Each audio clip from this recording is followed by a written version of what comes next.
এই কোরআনের আলোকে আমরা জাতীয় সংসদের মাধ্যমে আমাদের টেকনাফ থেকে তেতুলিয়া পর্যন্ত প্রতিটি স্থানে আমরা পৌঁছাতে না পারি, তাহলে আমাদের জীবনে আবার ব্যর্থতা নেমে আসতে পারে। আল্লাহরই গোলামি করতে হবে, এটাই হচ্ছে মূল কথা। আমি যার খাই আমি তারই তো গুণ গাইব। আমরা কার খাই? আরো জোরে বলেন, আর একটু জোরে বলেন। আল্লাহর খাই, তাহলে গুণ গাইব কার? আল্লাহর গুণ গাইতে দিয়েছে? আল্লাহু আকবার বললে আল্লাহর গুণ গাওয়া হয়। আল্লাহ সবচেয়ে বড়। বলেন তো তাদের আমলে আল্লাহু আকবার কথা বলা গেছে? তারা নিজেরা বলে। আমাদের দেশে কিছু দল আছে, তারা যদি সত্যি আল্লাহর গোলামি করত, তাদের মুখ থেকে নারায়ে তাকবীর আল্লাহু আকবার এই কথাটা উচ্চারিত হতো। দুর্ভাগ্য আমাদের। আল কোরআনের আলো ঘরে ঘরে জালো। এই আল কোরআনের আলো যদি কায়েম হতো তাহলে গোটা দুনিয়া শান্তি হতো, বাংলাদেশেও হতো। এই আল কোরআনের আলো তারা জ্বালতে চায় না। তাদের দলের স্লোগানে এটা পাওয়া যায় না। কি পাওয়া যায়? আল কোরআনের আলো ঘরে ঘরে। এটা শুধু ঘরে রাখলেই চলবে না। এই কোরআনের আলো যদি জাতীয় সংসদে যায়, জাতীয় সংসদে জ্বালতে পারেন, তাহলে এই সব জায়গায় চলবে। আর জাতীয় সংসদ যদি কোরআনে জ্বালতে না পারেন, ঘরেও এটা জ্বালানো তো সম্ভব নয়। আপনাদের উপর বিভিন্ন নিয়ন্ত্রণ অতীতে এসেছে, ভবিষ্যতেও আসতে পারে যদি এই কোরআনের আলোকে আমরা জাতীয় সংসদের মাধ্যমে আমাদের টেকনাফ থেকে তেতুলিয়া পর্যন্ত প্রতিটি স্থানে আমরা পৌঁছাতে না পারি, তাহলে আমাদের জীবনে আবার ব্যর্থতা নেমে আসতে পারে। প্রিয় ভাইরা, তারা তো গণতন্ত্র দিল না, গণতন্ত্রকে জবাই করলো, হত্যা করলো। পাশেই শুয়ে আছেন আমাদের সকলের শ্রদ্ধেয় ভাষা সৈনিক, আন্তর্জাতিক বিশ্বে সুপরিচিত ইসলামী নেতৃত্ব, অন্যতম ব্যক্তিত্ব ভাষা সৈনিক অধ্যাপক গোলাম আজম রাহিমাহুল্লাহ। তিনি দুটা উপহার জাতিকে দিয়ে গেছেন, দেশবাসীকে। একটা উপহার দিয়েছেন যে যদি দেশে গণতন্ত্র আনতে হয় তাহলে দলীয় সরকারের অধীনে গণতন্ত্র হবে না, এটাকে নিরপেক্ষ সরকারের অধীনে দিতে হবে, অর্থাৎ নিরপেক্ষ সরকারের অধীনে নির্বাচন করতে হবে। এটার ইংরেজি শব্দ ছিল কেয়ারটেকার। এই কেয়ারটেকারের সার্থক উত্তরাধিকারী চিন্তার যিনি নায়ক, তিনি অধ্যাপক গোলাম আজম রাহিমাহুল্লাহ। তিনি এটা করেছেন, গোটা জাতি গ্রহণ করেছিল। পতিত স্বৈরাচারও সেদিন এটাকে গ্রহণ করে এই কেয়ারটেকার সরকারকে আন্দোলন এটা সফল করে শেষ পর্যন্ত বিএনপি সরকারের আমলে সাংবিধানিকভাবে এটাকে অন্তর্ভুক্ত করা হয়েছিল। এই ইতিহাস তো জানেন আপনারা। অতএব এই কেয়ারটেকার যে ফর্মুলা তিনি দিয়েছিলেন, পরপর দুটি নির্বাচন একটু আদর্শ নির্বাচন হয়েছে বলে গোটা জাতি মনে করে। কিন্তু তারা ক্ষমতায় এসে দেখলো, যখন তাদের ভোট সংখ্যা কমতে লাগলো, জনসমর্থন কমতে লাগলো, তখন বললো যে এটা কমতে গেলে তো কেয়ারটেকার থাকলে তো আর পারা যাবে না, অতএব এটাকে বাদ দাও। কেয়ারটেকারকে তারা বাদ দিল, সংবিধান থেকে বাতিল করে দিল। তারা লিখলো দলীয় সরকারের অধীনে নির্বাচন হবে। কি বলেছিল না বলে নাই? এটাই তারা করেছিল। একটা সিঁড়ির মতো, সিঁড়ি থাকা উচিত। এই জন্য ছাদে উঠবেন, শৃঙ্খলার সাথে উঠতে পারবেন, আরামে উঠতে পারবেন। ছাদ থাকলে নামার সময় হলে, সিঁড়ি থাকলে আবার ছাদ থেকে নিরাপদে নামতে পারবেন। কিন্তু যেহেতু তারা নামতে চাইল না, ছাদে উঠছে তো উঠছেই, থাকতে চাইলো শেষ পর্যন্ত 2041 সাল পর্যন্ত থাকতে চাইলো, যার ফলে সিঁড়ির আর কোনো দরকার নাই, ভেঙে ফেলল।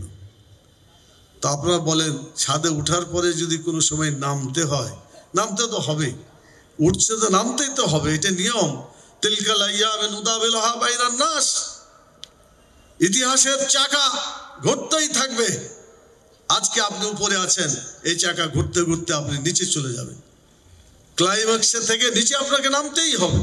আবার যারা নিচে আছে তারা আবার ঘুরতে ঘুরতে ক্লাইম্যাক্সে চলে আসবে। এটা ইতিহাসের ধারা। সূরা আলে ইমরানে আল্লাহ তাআলা স্পষ্টভাবে এটা বলেছেন, তিলকাল আইয়ামু নুদাবিলুহা বাইনান নাস।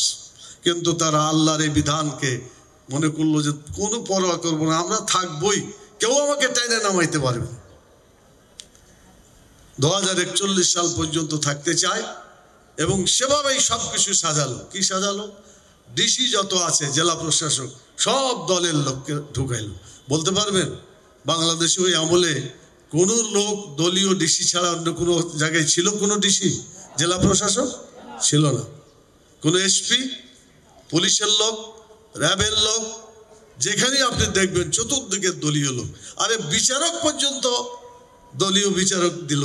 সে বলল যে কি আমি প্রতিশ্রুতিবদ্ধ রাজনীতিবিদ। কথা হলো একজন বিচারক হবে নিরপেক্ষ, কিন্তু নির্লজ্জের মতো বলে ফেললো যে আমি প্রতিশ্রুতিবদ্ধ রাজনীতিবিদ। একটা জাতির যখন বিচার ব্যবস্থা থাকে না, সেই জাতির আশ্রয় নেওয়ার আর কোনো জায়গা থাকে না। এভাবে গোটা জাতিকে পঙ্গু করে ফেললো এবং তাদের বিরুদ্ধে কোনো আওয়াজ কেউ উঠলে ওকে ধরো, জেলখানায় নিয়ে যাও। জেলখানে নিয়ে যাওয়ার পরও তার মনে শান্তি হলো না যে ওখানে হবে না, এমন জায়গায় নিয়ে যাও যাতে কেউ জানতে না পারে। আয়না ঘর তৈরি করলো। আপনারা কি আয়না ঘর আগে নাম শুনেছিলেন? কোনোদিন শুনেন? সেই আয়না ঘরে মানুষকে কিভাবে নির্যাতন করেছে ইতিহাসের মানে সবচেয়ে নিকৃষ্ট একটা কথা। আয়না ঘর তারা তৈরি করে মানুষকে হত্যা করেছে এবং সেখানে আকাশ বাতাস কিছুই দেখতে দেয় নাই, সূর্যের আলো প্রবেশ করতে দেয় নাই। চোখ 24 ঘন্টায় চোখ বেঁধে রাখা হয়েছে। বড় অধ্যাপক গোলাম আজম রাহিমুল্লাহর ছেলে, যিনি দীর্ঘদিন সেই আয়না ঘরে ছিলেন, আল্লাহ তাআলা মেহেরবানি তিনি বেঁচে ফিরে আসছেন। এই কথাগুলো তিনি বলেছেন আপনাদের সামনে, সাংবাদিক ভাইদের মাধ্যমে জাতির কাছে তিনি এই কথাগুলো পৌঁছে দিয়েছেন। কি করুণ অত্যাচার, নির্যাতন, এটা ভাষায় বর্ণনা করা যায় না। প্রিয় ভাইরা, মানে এদের ইতিহাস বললে শেষ হবে না। আমি শুধু বলতে চাই তাদের পয়েন্টগুলো। তার মধ্যে হচ্ছে গণতন্ত্রটাকে হত্যা করলো সাংবিধানিকভাবে, এরপরে নির্বাচন করলো কিভাবে? তামাশার নির্বাচন। 2014-তে দিল 153 জন এমনি নির্বাচিত হলো। তো এমনি যদি নির্বাচন 153 হয়, রাষ্ট্র তো হয়েই গেল। 151 জন এমপি পাইলে রাষ্ট্র হয় না, সরকার হয় না? সরকার হয়ে যায়। এরপরে 2018-তে দিনের ভোট রাইতে দিল। এটা এই ইতিহাস আপনাদের সব জানা আছে। 2024-এ নিজেরাই ভোট করলো, কোনো বিরোধী দল পাইল না, বিরোধী দল সেখানে আসলো না। নিজেদের দলকে ভাগাভাগি করে তারা দামি নির্বাচন করলো। পৃথিবীর ইতিহাসে গণতন্ত্রকে সবচেয়ে জঘন্যভাবে চিত্রিত করেছে পতিত স্বৈরাচার সরকার। এবং এভাবে বাংলাদেশের লোকেরা এত ঘৃণা করেছে, তারা ভোট কেন্দ্রে যায় না। 2-3 জন হয়তো কেউ গেছে, তারপরে ওটাকে বলছে যে 41% গেছে, লিখে রাখে। মানে মিথ্যাচার। পুলিশকে দিয়ে মিথ্যা মামলা করাইছে, শিক্ষকদের দিয়ে, যারা ছিল প্রিজাইডিং অফিসার, পুলিং অফিসার, তাদেরকে দিয়ে মিথ্যা রিপোর্ট তৈরি করা হয়েছে। গোটা মিথ্যার উপরে বিগত 54 বছরের কলঙ্কিত সরকার এবং দল আওয়ামী লীগ, তারা তাদের জীবনে এইভাবে গোটা জাতিকে উপহার দিয়ে গেছে। আমি সম্মানিত কর্মী ভাইরা, জুমার দিন লম্বা কথা বলার সুযোগ নাই। আমি যে কথাটা আপনাদের সামনে তুলে ধরতে চাই, যারা এইভাবে জীবনের সকল স্তরে মানুষের উপর জুলুম, অত্যাচার, নির্যাতন চালিয়েছে, তারা মানুষের তো দোয়া পাবে না, বরং মানুষের পক্ষ থেকে বদ দোয়া পাবে। কি কথা ঠিক কিনা বলে? আমার বিশ্বাস 2024-এর 5ই আগস্টের আগে পর্যন্ত জনগণের বদ দোয়ার কারণেই এই পতিত স্বৈরাচার সেভাবেই পালিয়ে গিয়ে যান বাঁচানোর চেষ্টা করেছে। তো এই বদ দোয়া কিন্তু যায় নাই, এই বদ দোয়া পাওয়ার চেষ্টা তিনি করেই যাচ্ছেন। আপনারা ইতিমধ্যে দেখেছেন যে ইসকনকে ব্যবহার করে একজন প্রখ্যাত আইনজীবী চট্টগ্রাম বারের সাইফুল ইসলাম আলিফ, তাকে হত্যা করেছে।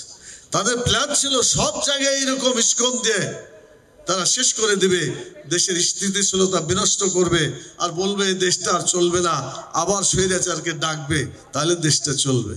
এটা ছিল তাদের প্ল্যান।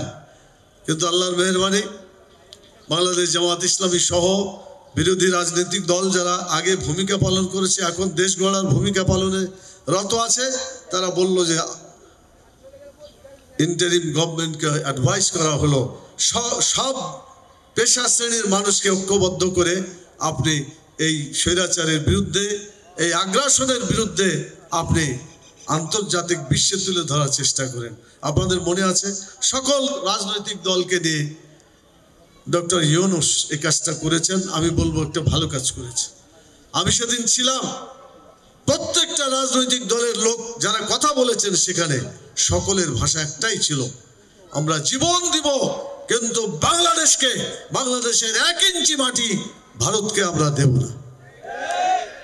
এটা শোনার পরে আগ্রাসনের মিটারটা একটু কমেছে বলে মনে হয়, অনেকে বলছে। এরপরে সকল ধর্মের লোকেরা এখানে এসেছে, সাংবাদিক ভাইদেরকে ডেকেছিলেন, সকল সাংবাদিক সেখানে গিয়ে সাংবাদিকদের যে নেতৃবৃন্দ আছেন তারা গিয়ে একই কথা তারা বলেছে। ধর্মপ্রাণ মানুষ যারা গিয়েছে, মুসলমান, হিন্দু, বৌদ্ধ, খ্রিস্টান সব ধর্মের লোকে গিয়েছে, সেখানে তারা এই কাজগুলা করেছে। তো যার ফলে দেশে তাদের যে আগ্রাসনের মিটার ছিল, ওই মিটারটা কিছুটা স্থগিত হয়েছে। এখন ওদিকে না গিয়ে এখন আগুন দেওয়া শুরু করেছে।